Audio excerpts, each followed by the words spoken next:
Dysfunctional Vet here. As you can see, we have a color chart for the pH, and we use that once we mix the chemicals together with the soil in the capsule as demonstrated in a previous video, description linked below. So let's compare the color and the chart. By examination of the color, you can see it's a very light green, which is about 7.0 according to the chart that we just looked at. I gave the thing about another 25 to 30 minutes to set up. It darkened a little bit, pushing it towards the 7.5, maybe 7.6 zone right in there. So the test kit showed that. Let's look at what Texas A&M said. The lab results show that I have a soil pH of 5.6, which means that I'm about 1.4 to a full 2 parts per million different in the pH reading between the over-the-counter test and the laboratory results, but it's still fairly accurate. Now let's look at the next 3 tests that we'll be conducting with the home over-the-counter soil test kit. This page erroneously calls this plant food. Plants produce food. They need nutrients in order to do that, and we will cover that a little bit later on plant growth and development. So we're going to test for the presence of nitrogen, phosphorus, and potash. So let's take a look at the test that was actually conducted. Now as we look at this first color, it's a light, very light potash color, kind of a like dirty talcum powder.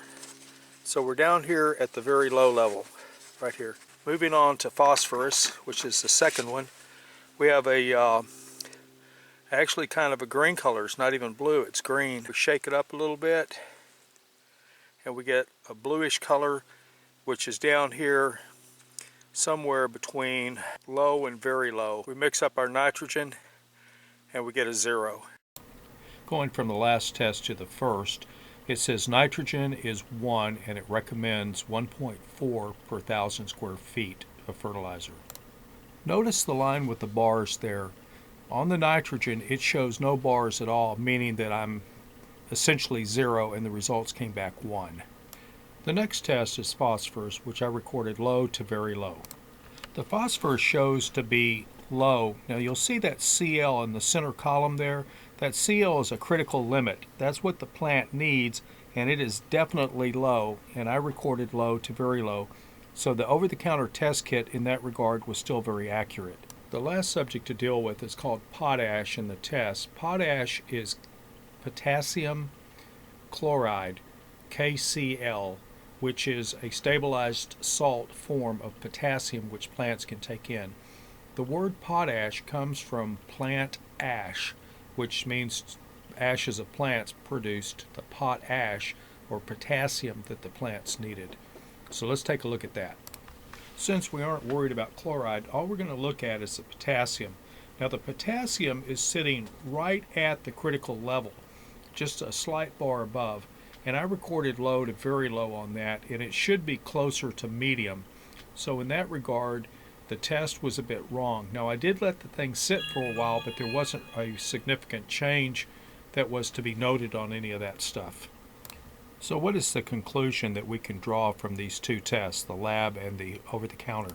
Both tests presented a quantitative, however, only the lab produced a qualitative result that was usable to the farmer. Now if you look at the results for the Texas A&M soil science laboratory results, you'll see that they recommend certain levels of the various nutrients to be added per 1,000 square feet, and they also recommend a doping of agricultural lime on a 1,000-foot source to also additionally help the soil. The home test has a chart for adjusting the pH of the soil if that needs to be changed.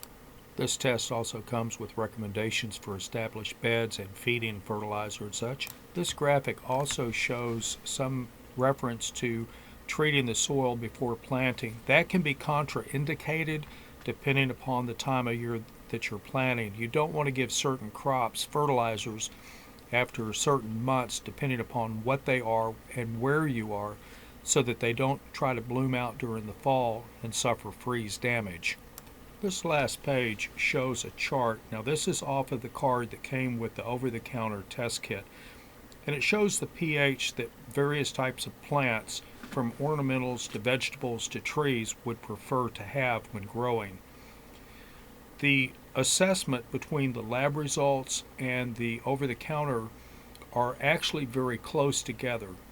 The little test kit was just under $12, and it proved to be pretty accurate with the $12 laboratory test.